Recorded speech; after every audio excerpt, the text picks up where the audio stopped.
ආදරණීය දුවේ පුතේ අද YouTube නාලිකාවෙන් මම ඔයාලට කියා දෙන්නේ රාහුල පොඩි හාමුදුරුවන් ගැන. සිදුහත් කුමාරයාගේ යශෝදරාවගේ විවාහය අවුරුදු 16 දී සිද්ධ වුණා. මේ දෙන්නා අවුරුදු 13ක්ම බොහෝම සුන්දර ගෘහ ජීවිතයක් තමයි ගත කළේ. අවුරුදු 29කට ආසන්න කාලයක් එළඹෙනකොට යශෝදරා දේවියගේ කුස තුල පින්වත් කුමාරයෙක් පිළිසිඳ ගත්තා. මේ කාලයේ තමයි සතර පෙර නිමිති මහල්ලෙක්, ලෙඩෙක්, මලමිනියක්, පැවිදිරුවක් සිදුහත් කුමාරයා දකින්නේ. මේ සතර පෙර නිමිති දැකලා සිදුහත් කුමාරයා ගිහි ගෙයින් නික්මෙන්න බලාපොරොත්තු වෙනුයි හිටියේ.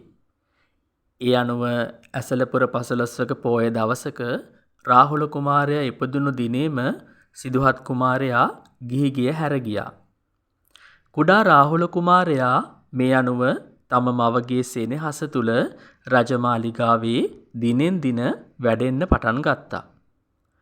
අපමහා තිලෝගුරු බුදුරජාණන් වහන්සේ බුද්ධත්වයෙන් වසරකට පස්සේ කිඹුල්වත් පුරයට වැඩම කරන්නට පටන් ගත්තා.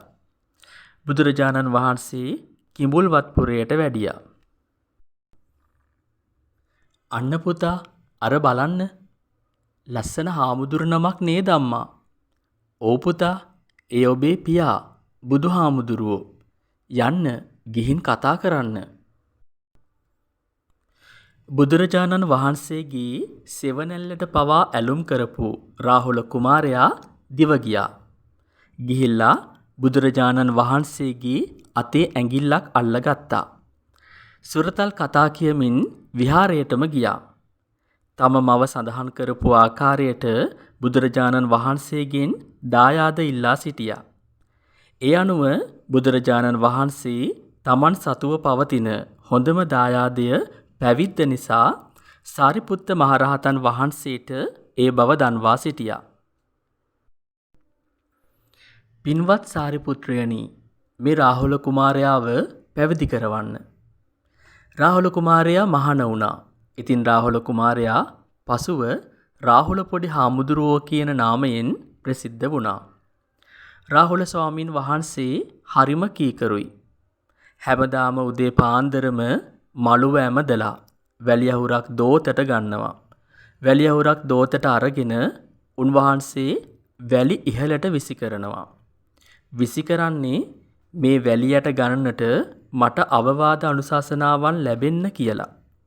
බලන්න කොයිතරම් හොඳ ස්වාමින් වහන්සේ කෙනෙක්ද කියලා. මට මේ වැලියට ගණනට ගුරුවරුන්ගෙන් අවවාද අනුශාසනා ලැබෙන්න කියලා තමයි උන්වහන්සේ එවැනි කටයුත්තක් සිද්ධ කරන්නේ. ඉතින් රාහුල සාමණේරයන් වහන්සේ මේ විදියට බුදුරජාණන් වහන්සේගේ සමීපයේ බණ දහම් ඉගෙන ගන්නට පටන් ගත්තා. බණ දහම් ඊටාම නිහතමානීව ඉගෙන ගන්න තරම් මේ රාහුල පොඩි හාමුදුරුවෝ දක්ෂ වුණා.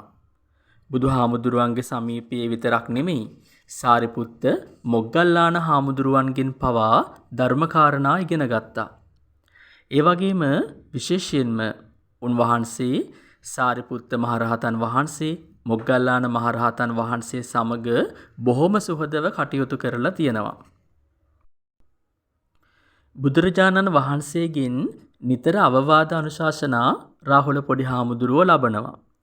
බුදුරජාණන් වහන්සේ රාහුල පොඩි හාමුදුරුවන්ට දිය බඳුන උපමා කරමින්, කැඩපත උපමා කරමින් ධර්මයේ දේශනා කළා. බුදුරජාණන් වහන්සේ රාහුල හාමුදුරුවන්ට රාහුලෝවාද සූත්‍රය, චුල්ල රාහුලෝවාද සූත්‍රය වැනි සූත්‍ර දේශනා කරලා තියෙනවා. මේ සූත්‍ර දේශනාවලින් සාරිපුත්ත මහරහතන් වහන්සේගේ ශිෂ්‍යයොත් මේ රාහුල හාමුදුරුවන්ට එකතු වුණා.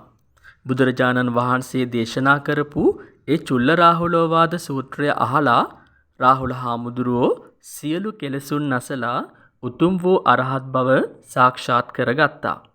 බලන්න, ගෞතම බුද්ධ ශාසනයේ නිහතමානී, එමෙන්ම විශේෂයෙන්ම ශික්ෂාකාමී භික්ෂූන් වහන්සේලා අතරින් අග්‍රස්ථානීය තමයි උන්වහන්සේ දරන්නේ. උන්වහන්සේ හරිම නිහතමානී හාමුදුරු නමක්. රාහුල ස්වාමින් වහන්සේගේ චරිත කතාව තමයි ඒ. ඉතින් දුවේ පුතේ ඔයාලත් රාහුල හාමුදුරුව වගේ නිහතමානී ගුණාංගයන්ගෙන් යුතු හොඳ දරුවෙක් වෙන්න පුරුදු වෙන්න. ඉතින් අද රාහුල හාමුදුරුවන්ගේ කතා පුවතත් එක්කම YouTube නාලිකාවෙන් සමුගෙන යන්නයි මේ සූදානම් වන්නේ. ඉතින් අපේ නාලිකාව subscribe කරන්න අමතක කරන්න එපා. එතකොට මේ වගේ ලස්සන කතා ඔයාලට අහන්න පිළිවන් වෙනවා. එහෙමනම් ආයෙත් දවසක මේ වගේ ලස්සන කතාවකින් අපි හමු වෙමු. ඔයාලා හැමදෙනාටම තෙරුවන් සරණයි.